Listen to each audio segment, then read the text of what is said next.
Good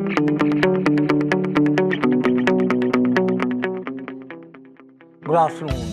Welcome to the Analyst. Today we'll be taking up 7 newspaper articles from the Hindu and the Indian Express and discussing them. The handout for the same will be available in the description of this video for your kind perusal. Please have a look at that. The first article that we'll take up is related to Iran and US-Israel war, as Israel and US launched an all-out war against Iran and Iran has retaliated. It has sent a barrage of missiles upon Israel and several US bases in the Middle East region. The second article is related to India-Afghanistan ties, as Pakistan has launched another war in our neighborhood by attacking Afghanistan. Additionally, we'll take up 5 articles in the prelims pointers section which will be helpful for your prelims preparation. The first article is related to Iran-Israel war, as US and Israel launched an all-out attack upon Iran. And in retaliation, Iran also sent a barrage of missiles upon Israel and also upon several US bases in the Middle East region, including in Saudi Arabia, Oman, Qatar, etc. So we will discuss the chronology of events that led to the present situation, the legality of the strikes by Israel upon Iran, the impact of this war upon India. We will also look at the history of Israel, because we have strong ties with Israel, but Israel also has a checkered history. And this is important in GS2 under the topic Effect of Politics and Policies of Developed and Developing Countries on India's Interests and Indian Diaspora. Let's first start with the chronology of the Iran-Israel ties. Let us start with the regime of Shah, the Shah in Iran. Reza Pahlavi, he entered into several contracts with Israel, popularly known as the oil for arms contracts, under which Israel was supposed to supply Iran with missiles, even ballistic missiles having a range of 700 kilometers, even capable of carrying nuclear warheads. In return, Iran was supposed to give the finances, some oil, and also provide Israel with the test sites. So Iran was getting the arms in exchange for finances and oil. But within 2 years of these contracts, there was an revolution in Iran, the 1979 revolution, which had the impact of having a geopolitical earthquake. Because the Shah regime in Iran was toppled because of the protests in Iran. Ayatollah Khomeini, who was in exile by then, he came back to Iran and he established an Islamic Republic in Iran. Therefore, they even gave the objective of the liberation of Jerusalem. They gave this support to the Palestinian cause because of 2 chief reasons. First, that it is a religious duty of Iran. Second, it was also considered a foreign policy imperative for Iran, because if Iran is able to unite the Shia Sunni sects, they will be able to win over the Muslim world. Then therefore the Iran comes up with the forward defense approach and hence establishes proxy networks in this neighborhood. It establishes a network of militias. For example, in the early 1980s, it supports the creation of Hezbollah. In Lebanon, the Shia movement was supported by Iran and hence the creation of Hezbollah. Therefore, Iran provided the Hezbollah with the finances, with the training as well as with the arms, and Hezbollah served as the proxy of Iran in the southern Lebanon region. And Hezbollah became so powerful that in 2000, Israel was forced to withdraw from the southern Lebanon. And Hezbollah therefore claimed that they were the first Afghan force to defeat the Israeli army. In 2006, Israel attempted once again. They attacked Lebanon, but once again in a month-long campaign, Hezbollah survived. Then in early 2000s especially, the influence of Iran kept on rising, the regional influence. For example, in 2003, US invaded Iraq, Saddam Hussein was killed. The subsequent regime which came to power in Iraq, that was a Shia regime. The new ruling elite in Iraq was also having close ties to Tehran, leading to the expansion of the regional influence of Iran at that time in the early 2000s. At the same time, in the Yemen also there was a crisis which led to the rise of the Houthi rebels in Yemen, who were again supported by Iran. Therefore, the influence of Iran grew in the backyard of Saudi Arabia as well. At the same time, at its home, Iran was simultaneously pushing for the nuclear enrichment, developing its own nuclear program. Therefore, the early 2000s was the era when the regional influence of Iran was rising, but it suffered certain setbacks as well. For example, in the 2010s, there were the Arab Spring protests, which led to the toppling of regime as well in several countries in the Middle East region. For example, in Tunisia, there was the toppling of the regime. There was an intervention in Libya. At the same time, there was crisis in Yemen. There were protests in Syria also. But because Syria was one of the few regional state allies of Iran, therefore, to curb the protests in Syria, Iran sent the Hezbollah fighters to support the Assad regime in Syria. But subsequently in 2015, the Russia came into picture and it provided the military support to save the Assad regime subsequently. But at the same time, there was a common threat for both Iran as well as USA. That is the threat of the Islamic State of Iraq and Syria. Therefore, Iran and US came to a common ground to eliminate the Islamic State of Iraq and Syria, because the ISIS was presenting a twofold threat to Iran also. First, it was having an anti-Shia ideology. Second, it was effectively eliminating the border between Iraq and Syria and capturing territories there.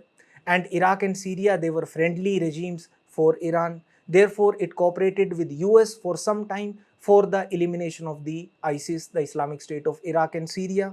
And therefore, at that time itself, parallelly, there were negotiations for the nuclear deal with Iran, between Iran and the P5+1 nations, that is the permanent 5 members of the United Nations Security Council and Germany, which led to the Joint Comprehensive Plan of Action known as the nuclear deal with Iran.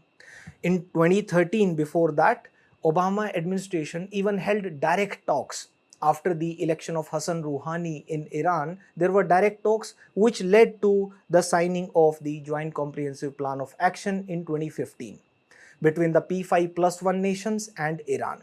And according to this deal, Iran was supposed to scale back its nuclear program and not develop nuclear weapons. In return, Iran will not be imposed upon any sanctions, because since the early 2000s, when the nuclear program of Iran was at its peak and there were speculations that Iran is going to develop nuclear weapons, there were crippling international sanctions imposed upon Iran. Now, this deal was opposed by Israel. And in 2018, the Trump administration comes into picture. Trump withdraws US from the Joint Comprehensive Plan of Action. Iran was not directly violating the terms of the nuclear deal, but US withdrew from this deal, and therefore Benjamin Netanyahu even calls Trump the greatest friend of Israel. And upon the withdrawal of US from the nuclear deal, the Joint Comprehensive Plan of Action, Iran again starts the enrichment of the uranium to develop nuclear weapons. Now, under Trump administration, there is further escalation, particularly under the second term of Trump, there is further escalation going for the maximum pressure campaign. But Iran does not yield. It goes for the maximum resistance, thereby providing more support to its proxies. It has several proxies in the region, for example, Hamas, Hezbollah, Houthis, etc. Then comes the October 7, 2023. There is attack on Israel by Hamas. Now Israel declares its objectives that we will destroy Hamas, we will retrieve the hostages, and the vision of Netanyahu comes into picture. That is, he wants a unipolar West Asia with Israel as the central security power in West Asia, a unipolar West Asia, and at the same time he wants to roll back the Iranian resurgence so that there is no challenge from any of the Arab states, rather a unipolar West Asia, and simultaneously marginalize the Palestine issue as well. Now this is the period when there is a weakening of Iran's resistance, Iran's axis. For example, by December 2024, there is a collapse of the Assad regime in Syria as well, and Hezbollah has also weakened and it is isolated. Therefore, the Iran's forward defense approach, that is not working now, and therefore Iran starts indirect talks with the US administration. It promises as well as says directly that we are not seeking to develop nuclear weapons, we are in for the talks. But just before the US-Iran talks are to happen, on the eve of the talks, Israel starts bombing Iran in June 13, 2025, because Israel obviously does not want a US-Iran deal, even if it is just to scale back the nuclear ambitions of Iran, because it wants effectively a total disarmament of Iran, whereby it is not developing not only a nuclear weapon but also its military capabilities are cut back, and its capability to support the proxies in the region is also curtailed. Therefore, the post-ceasefire demands from the side of Israel and USA are that Iran end the nuclear program, which Iran is willing to do. It is willing to talk regarding the ending of the nuclear program, but there are other demands, including that it stops any missile productions and also stops any support for the non-state actors, for example, giving support to the proxies, for which Iran was not willing to negotiate. This leads to the present situation, the crackdown, the all-out war in 2026. Even before that, in January 2026, there were protests in Iran. The protests were because of the falling currency in Iran, because of the economic sanctions. The Iranian economy was crippling. Some of the protests were alleged to have been triggered by the foreign interference, including from the US as well as the Mossad agents, the intelligence agency of Israel. Israel even observed that there are Mossad agents active and on the field in Iran, and simultaneously US was building the military presence in the Gulf region, and this military presence is the largest ever, the US military presence in the Gulf region since 2003, that is at the time when US had invaded Iraq. But at the same time, the diplomacy efforts were also continuing.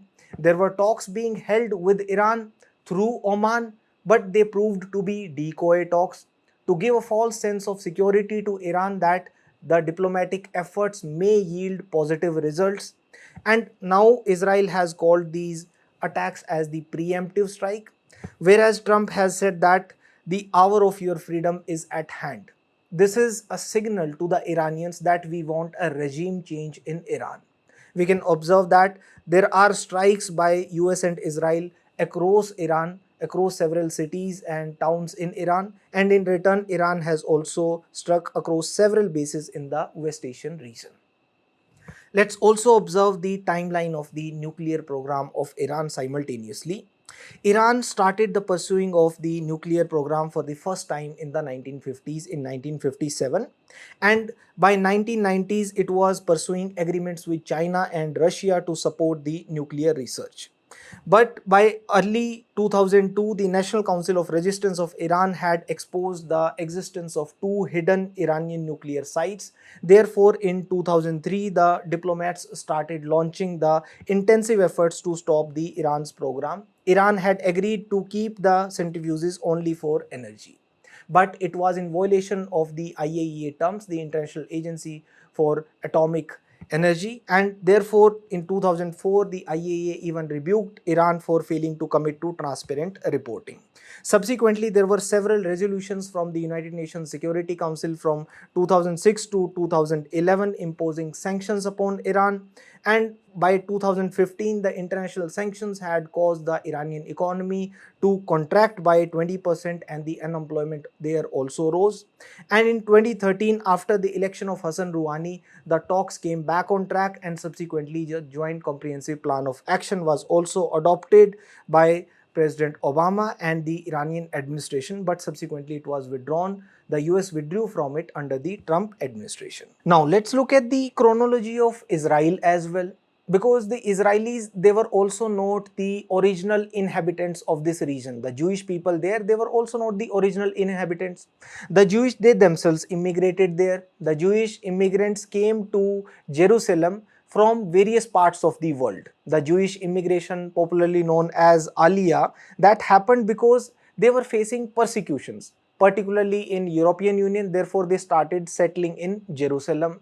Now, when the First World War was about to happen, in the war against the Ottomans, the British wanted the support of the Jewish people.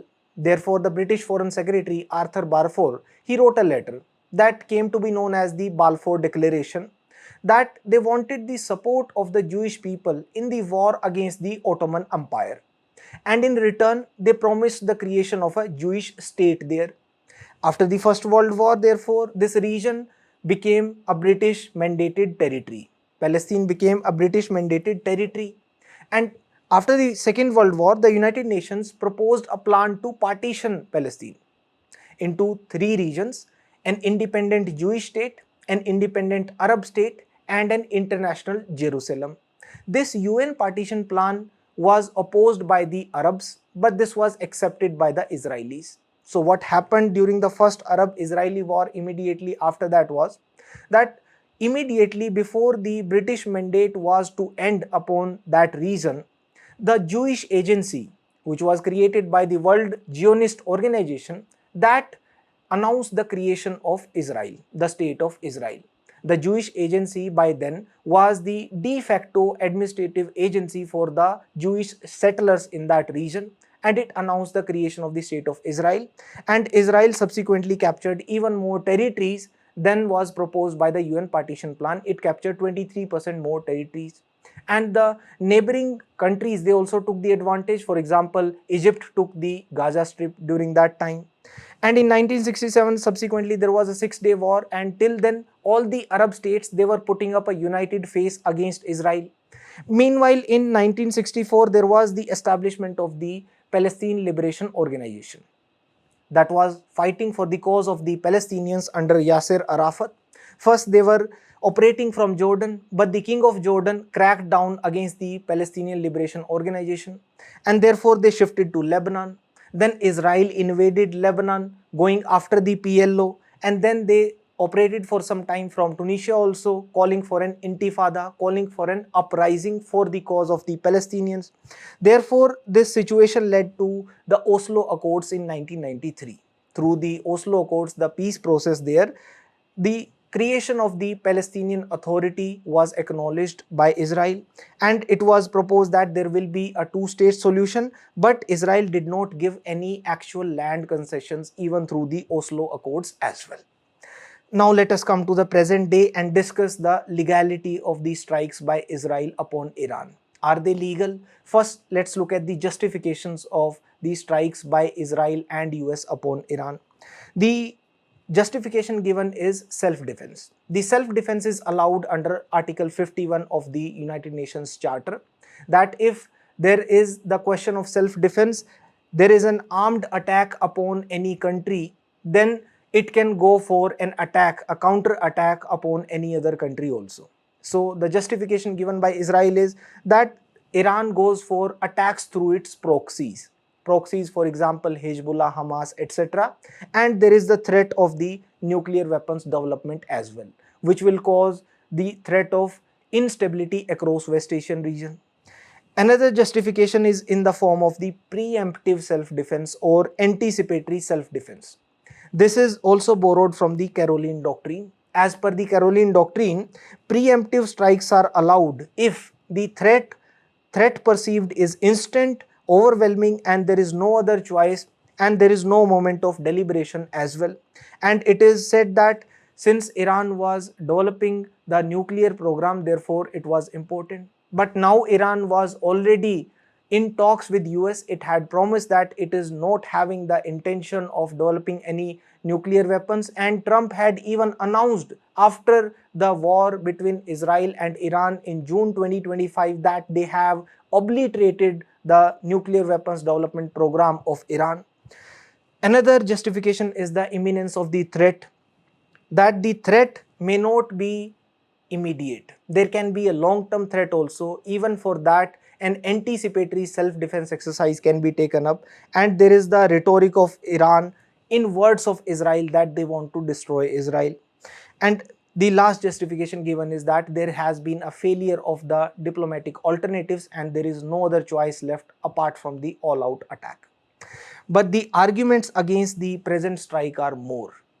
For example, it has been a violation of Article 2 subclause 4 of the UN Charter.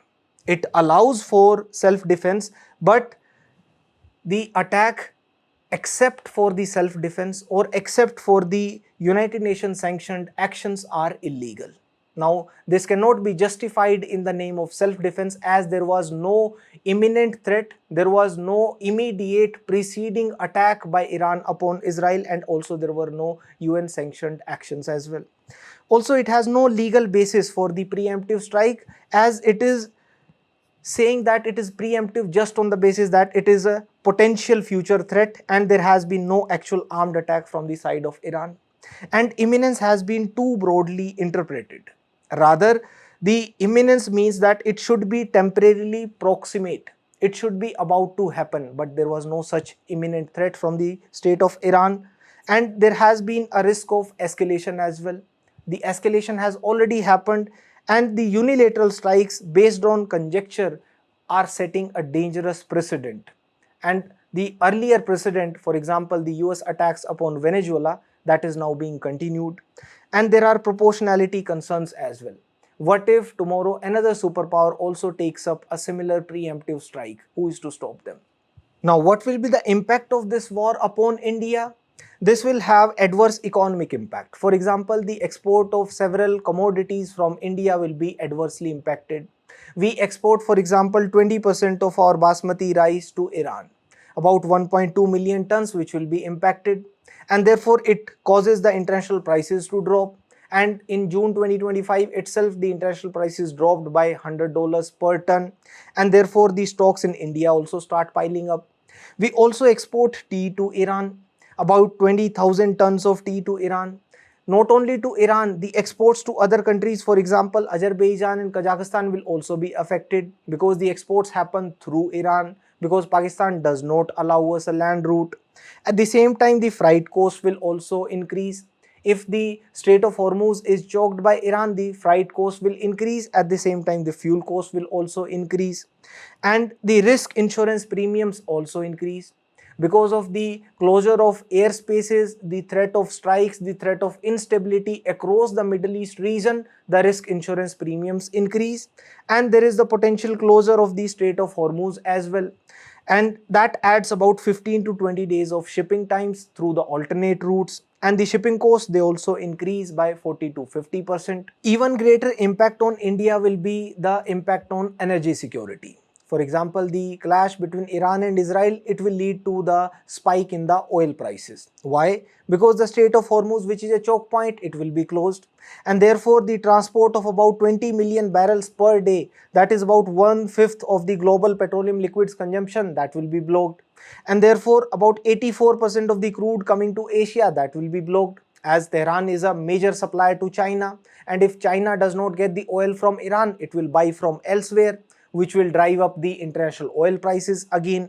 And India does not buy much from Tehran, but the global oil price shocks, that will adversely affect the Indian import bills. Therefore, even further escalation, it can bar the access to the Suez Canal and the Red Sea as well, adversely impacting India's energy security therefore. Now let's also discuss the significance of Israel, because Prime Minister Modi visited Israel just before Israel launched the attack on Iran. Israel is significant for us because we have defense cooperation. For example, we import various defense equipments from Israel, including the Falcon warning and control system, various drones including the Heron, Searcher 2 drone, Harop drones, etc., and also the anti-aircraft missile systems like Spider. We are also co-developing defense equipments with Israel, for example, the Barak 8 missile. Geoeconomically as well, Israel is significant for us. For example, we have significant trade in fiscal year 2022-2023. Excluding defense itself, the trade between the two countries was more than $10 billion, out of which Indian exports was more than $8 billion. So it is a significant market for us. And we are Israel's second largest trading partner in Asia. We export pearls, precious metals to Israel, automotive diesel, machinery and electrical equipment, textiles, agricultural products, etc. to Israel. And there is cooperation across I2U2, India, Middle East, Europe, Economic Corridor, etc. And we can learn from Israel regarding water security, because Israel has expertise in desalination, drip irrigation, wastewater recycling, etc. And this also shows our West Asian balancing strategy, as we are able to uphold our strategic autonomy. And regarding diaspora as well, Israel is significant, as India has historically welcomed the Jews. They have contributed towards the enrichment of Indian culture. There are 26,000 Indians living in Israel and about 85,000 Jews of Indian origin in Israel. Now, what have been the outcomes of the Prime Minister's visit to Israel? In the technology domain, there has been the announcement of the establishment of a Center of Excellence, the Indo-Israel Cyber Center of Excellence. An MOU was signed for the combined ethical AI development, artificial intelligence, and the sharing of the AI and geophysical technologies for the sustainable mineral exploration. In the economic domain, there was the exploration of the UPI integration so as to use UPI for the cross-border remittances, and also the agreement between the International Financial Services Center Authority in India and the Israel Securities Authority for sharing of technology, sharing of the best practices regarding the fintech, financial technology, and the regtech, that is the regulatory technology, and also the setting up of the India-Israel Innovation Center for Agriculture. Now, there is a mains practice question as well. Examine the impact of Iran-Israel conflict on India's energy security and regional diplomacy. In this context, analyze the strategic significance of Israel for India. Please try to write it. The next article is related to India-Afghanistan relations, as Pakistan has opened another war front in our neighborhood. It has attacked Afghanistan and USA has supported Pakistan, saying that the Pakistan has a right to defend itself against Afghanistan. So we will discuss the ties between India and Afghanistan, the historical ties, the significance of Afghanistan for India, the pain points in the bilateral relations, and also a few suggestions in this regard. This is important in GS2 under the topic effect of politics and policies of developed and developing countries on India's interests and Indian diaspora, as well as under India and its neighborhood relations. Afghanistan is acting as a bridge between South Asia and Central Asia, and therefore through Afghanistan trade can be fostered, the cultural exchanges can be promoted, and alliances can be built. The boundary between Afghanistan and Pakistan is defined by the Durand Line, but Afghanistan has been a hotspot for the great power rivalries.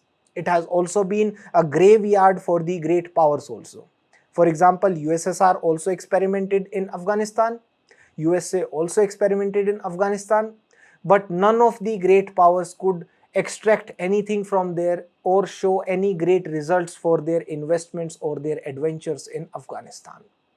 First, let us look at the historical ties between India and Afghanistan. The two countries have ancient links. The links go back to the Indus Valley civilization era. There was trade during the Indus Valley civilization era. There were cultural exchanges also.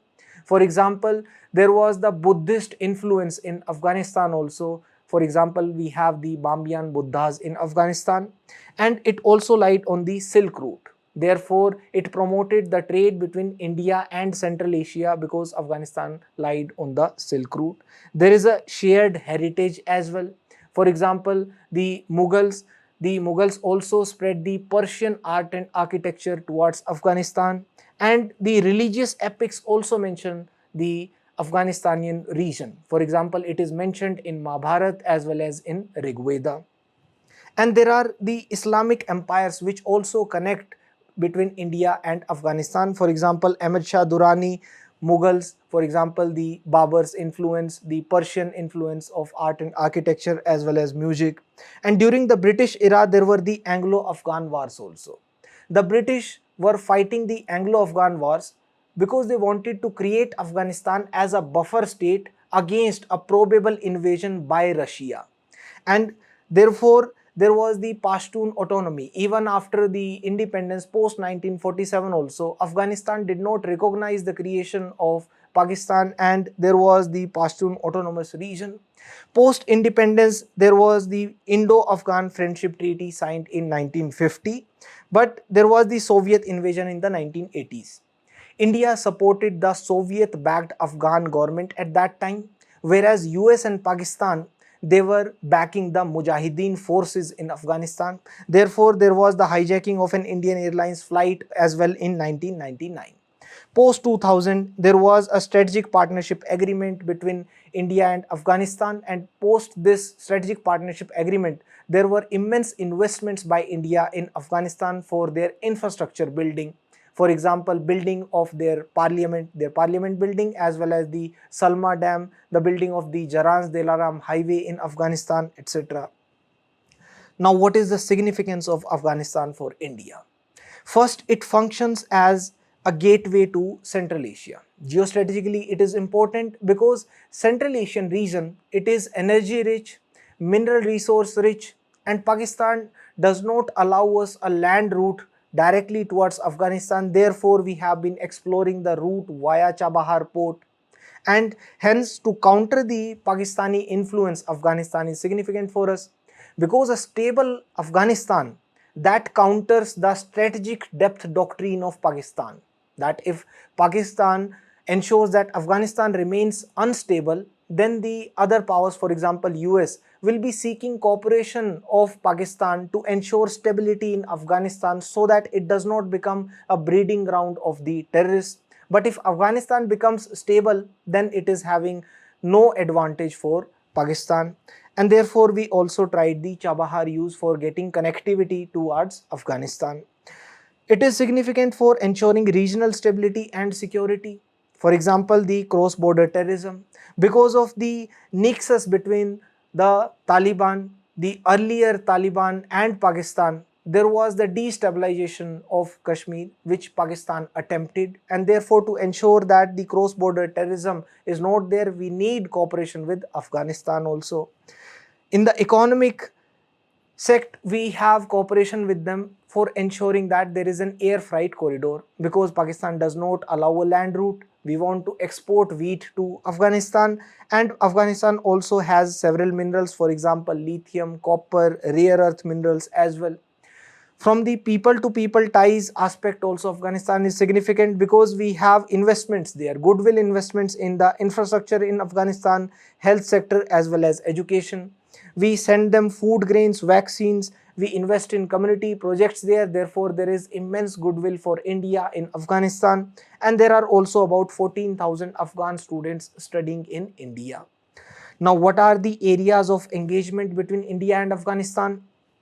First, there is a strategic partnership agreement that is ensuring that India gives assistance to rebuild the infrastructure there.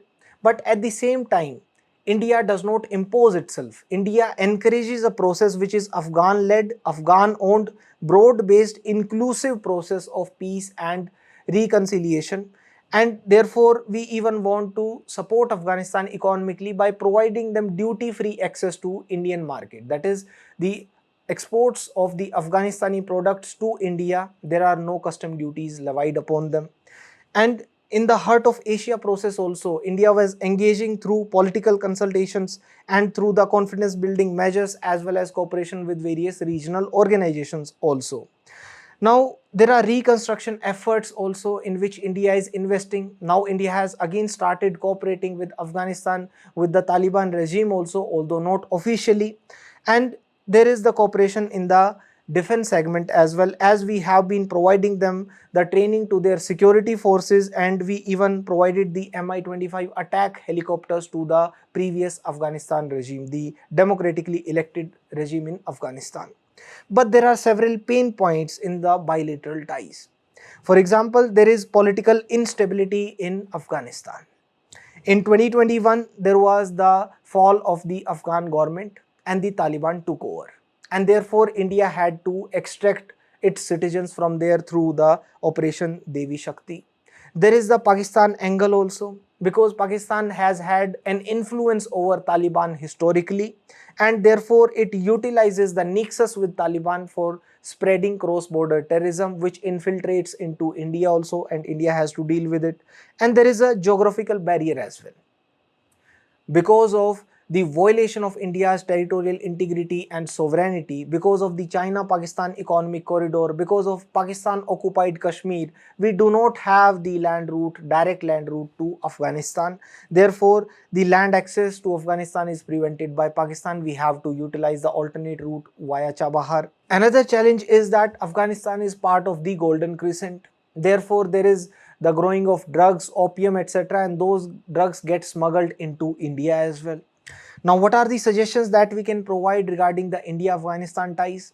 First, we have been going for a strategic recalibration, that we have avoided giving an official recognition to the Taliban regime, but we have engaged with them and we have been providing aid.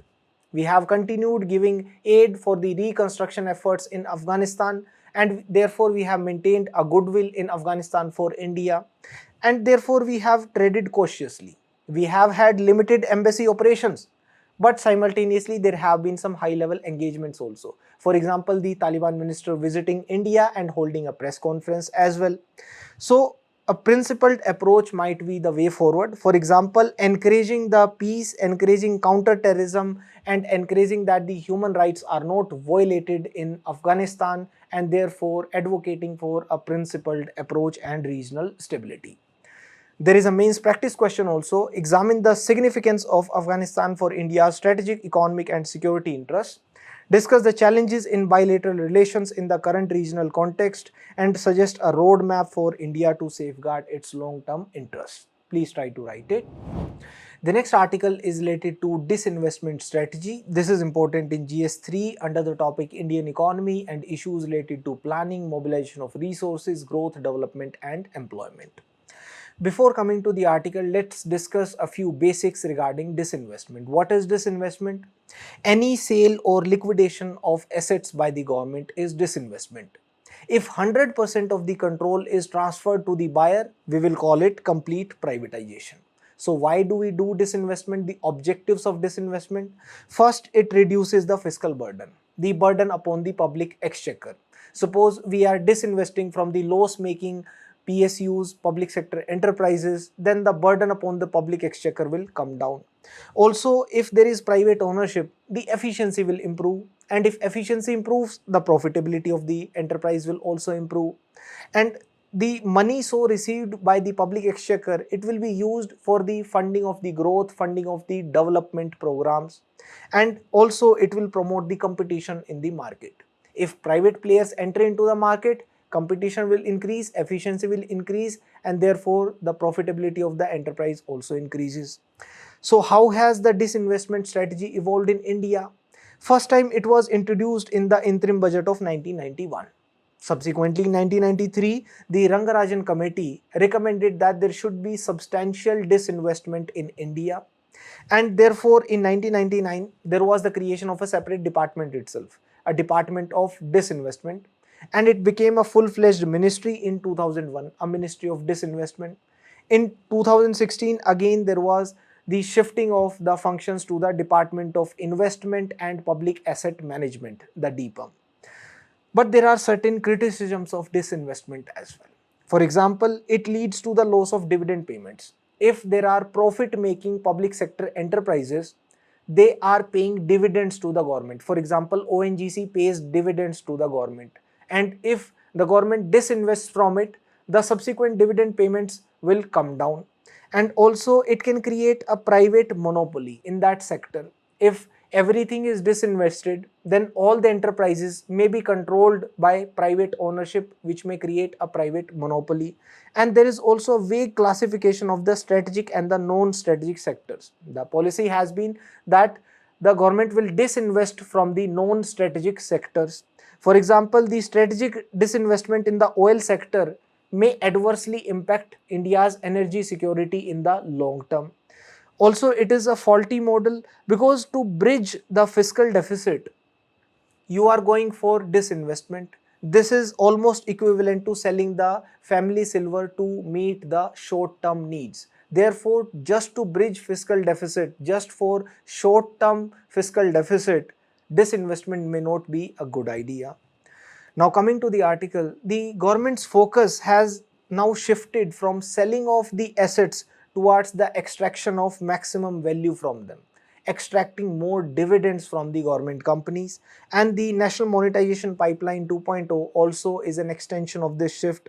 In 2021, the central government has launched the Public Sector Enterprises Policy, whereby it had stated that it would exit all the non-strategic sectors and it would retain a minimum presence in the strategic sectors.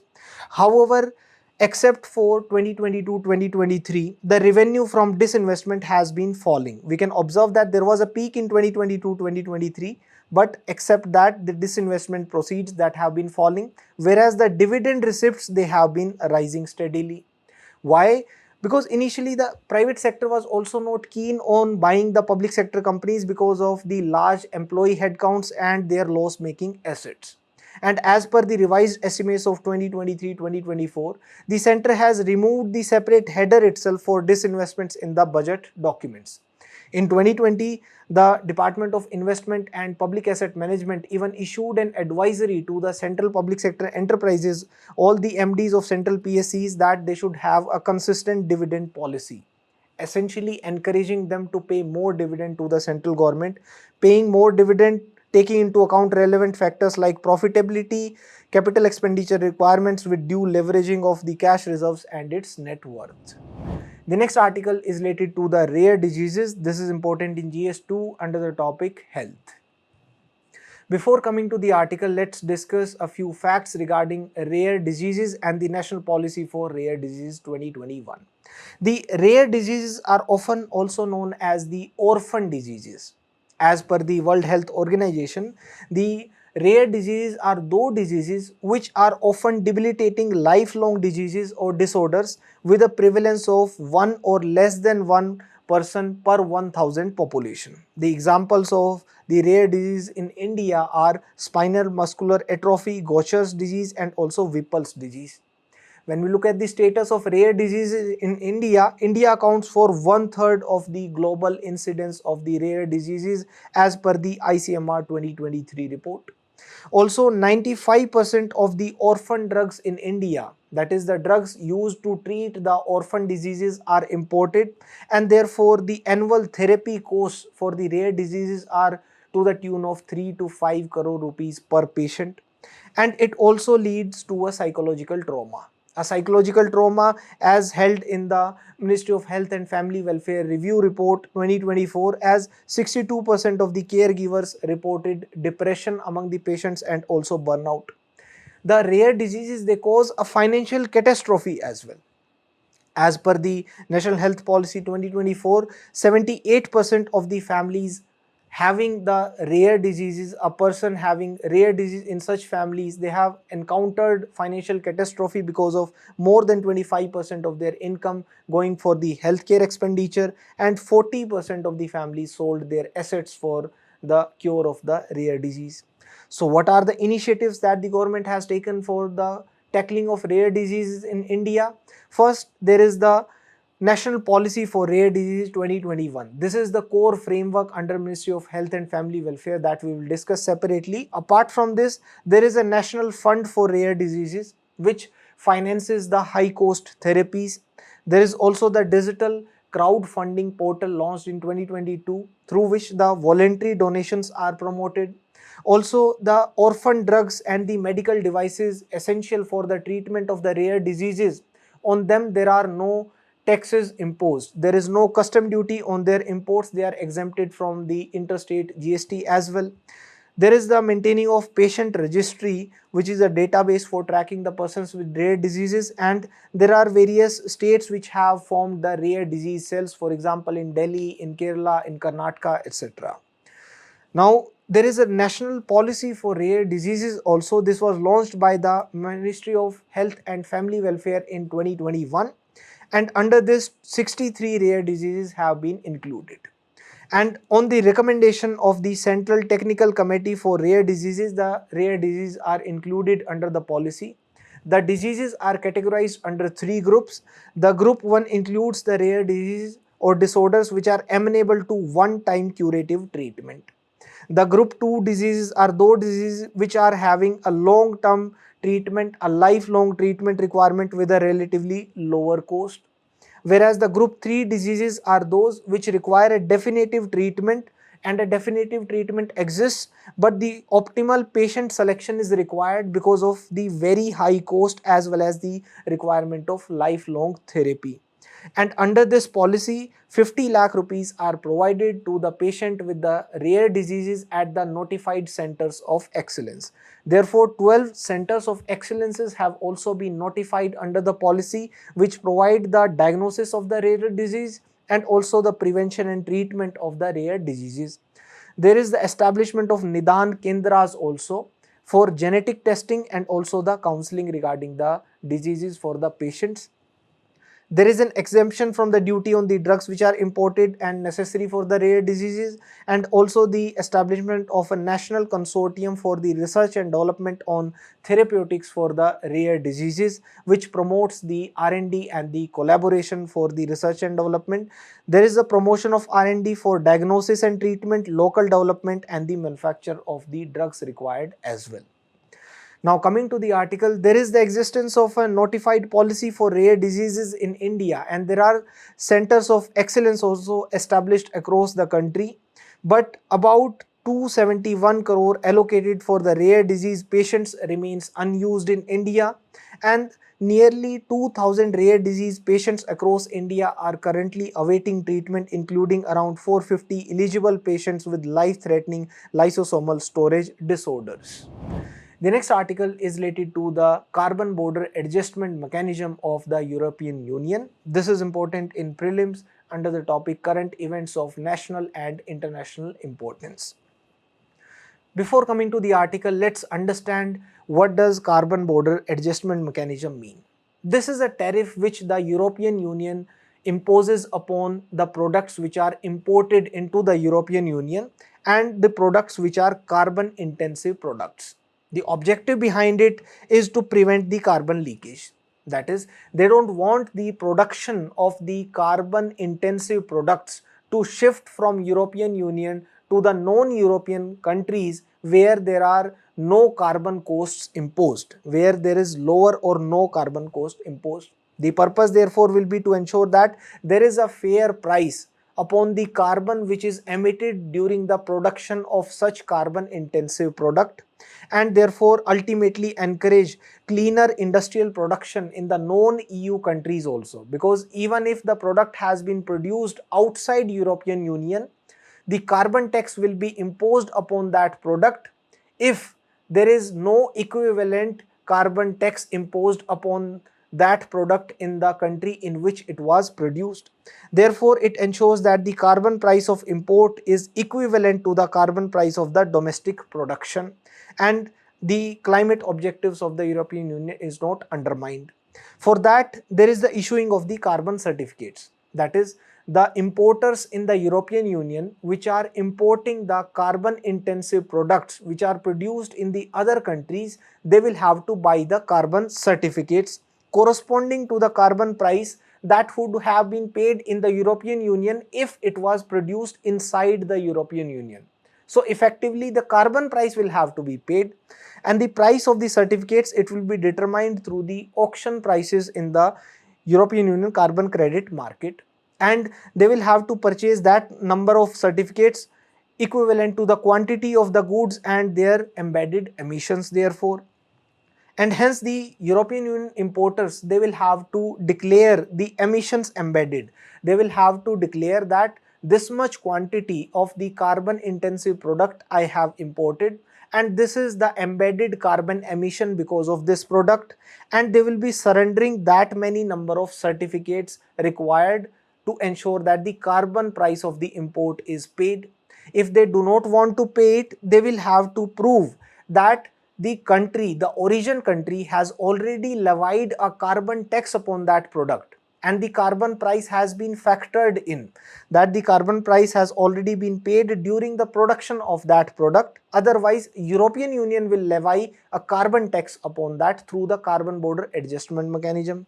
And the countries with a domestic carbon pricing regime with equivalence to the European Union, they don't need to pay the carbon tax because they are domestically imposing a carbon tax upon that product, and they can therefore export without buying the carbon border adjustment mechanism certificates, the carbon certificates. Now coming to the article, this is starting from January 2026, and several developing countries where the production costs are lower and the carbon tax is low or it is not imposed, they are protesting against it, including India, Brazil, China, South Africa, etc. at various forums, including at the WTO. Now, the India and European Union, they have agreed to the most favored nation status treatment on the carbon border adjustment mechanism. So whatever concessions European Union will give to the US, the same concessions will be available to India also. But this deal does not recognize the independent Indian accreditation bodies, that their carbon emissions have been this much, that would have given the relief to the Indian exporters. Therefore, the European Union and India, they can engage in a technical dialogue covering the possibility of the conditions for the mutual recognition of the accreditation bodies, for the accreditation of the verifiers for the purpose of checking compliance with the carbon border adjustment measures. Therefore, an additional layer of compliance will be added for the Indian exporters to align with the accreditation bodies which are recognized by both India and European Union. There are no NAB, CB accredited Indian agencies recognized under the European Union regulations. There is an National Accreditation Board for certification bodies in India, and this board provides accreditation to the inspection, certification, validation, verification bodies on the assessment of their competence as per the board's criteria, and it is in line with the international standards. But there are no NAB, CB accredited Indian agencies which are recognized under the EU regulations as of now. Now the text has stated, the India-EU trade deal text has stated that EU shall endeavour to support India's greenhouse gas emissions reduction efforts, in particular through the mobilization of financial resources, tools, instruments and related investments as appropriate. But the word used is it shall endeavour to support. It is not binding. The Indian industry although stands to gain from the most favoured nation clause, because whatever concessions European Union will give to the USA, the same concessions India will also get. The next article is related to Geological Survey of India. This is important in prelims under the topic economic development. Before coming to the article, let's discuss a few facts regarding the Geological Survey of India. This was set up in 1851. This is a pre-independence body. It was set up by Sir Thomas Oldham to find the coal deposits for the railways. Subsequently, its mandate also kept on increasing. Now it is an attached office to the Ministry of Mines. What is its role? To provide objective, impartial and up-to-date geological expertise and geoscientific information. So it functions also as a repository of the geoscientific information, and it also does the documentation of all the geological processes both on the surface and subsurface.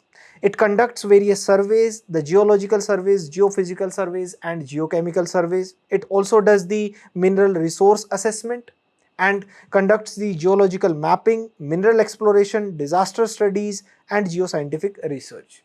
It is headquartered in Kolkata. There are 6 regional offices of Geological Survey of India at Lucknow, Jaipur, Nagpur, Hyderabad, Shillong and Kolkata. Now coming to the article, the Geological Survey of India has now plans to pursue about 300 projects for the exploration of critical minerals in the upcoming field season. There are critical minerals in India also. For example, rare earths are available, and they are available not only in the beach sand, they have also been found inland. Within the rocks they have been found like the carbonatite rocks or other alkali rocks, and rare earths are found in Assam, in Gujarat's Ambadongar and also Rajasthan's Sivanna. These are the places where large amounts of rare earths are present in India as well. The next article is related to the rice fortification scheme, which has been suspended by the government. This is important in prelims under the topic economic and social development. Before coming to the article, let us discuss the Pradhan Mantri Garib Kalyan Ann Yojana, under which the rice fortification was being done, which has been suspended now. The Pradhan Mantri Garib Kalyan Ann Yojana was launched in 2020 as a response to the COVID-19 pandemic, and it was providing the financial assistance to the economically weaker sections. And through this, there was a distribution of 5 kg of free food grains every month, and there was also the cash transfers to the women and the elderly people. in addition to the subsidized ration which was provided under the public distribution system. Now for the eligibility under the Garib Kalyan Ann Yojana, the families belonging to the Antyodaya Ann Yojana were included, and also the priority household categories were included.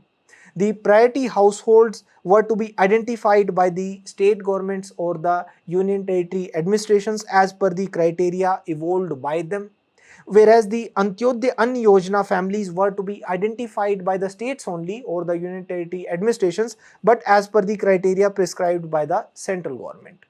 Now, what is the criteria for that? It has to be either a household headed by the widows or terminally ill persons or disabled or persons with more than 60 years of age with no assured means of subsistence or societal support. Also, all the primitive tribal households were included, the landless agricultural laborers, the marginal farmers, rural artisans, craftsmen such as the porters, tanners, slum dwellers, and also the persons earning their livelihood on a daily basis in the informal sector like porters, coolies, etc. in both the rural areas as well as the urban areas. Also, all the citizens from the BPL families, below poverty line families, were included for the benefits under the Garib Kalyan Ann Yojana. Now coming to the article, the Union Food Ministry has decided to temporarily discontinue the process of rice fortification because it is not considered an effective mechanism for the delivery of nutrients. It is costly and the nutrient delivery has not been satisfactory, as the fortification is not even considered a scientific method to curb anemia by some activists. The Union Ministry has cited a study by the IIT Kharagpur to assess the shelf life of the fortified rice kernels and the fortified rice under the actual storage conditions in diverse agroclimatic zones while posing the rice fortification. The study has observed that there are various factors which impact the nutrient delivery. For example, the moisture content, storage conditions, temperature, relative humidity, and the packaging material. And these influence the stability and the shelf life. They are susceptible to the micronutrient reduction, shortening of the shelf life during the prolonged storage as well as the routine handling. This reduction is rendering the effective shelf life shorter than the expected and therefore in turn limiting the intended nutritional outcomes. Hence, it is an expensive and ineffective intervention which can even become unsafe and toxic. Also, not all anemia is linked to iron deficiency, nor is fortification an effective solution. Hence, it has been temporarily discontinued. Thank you.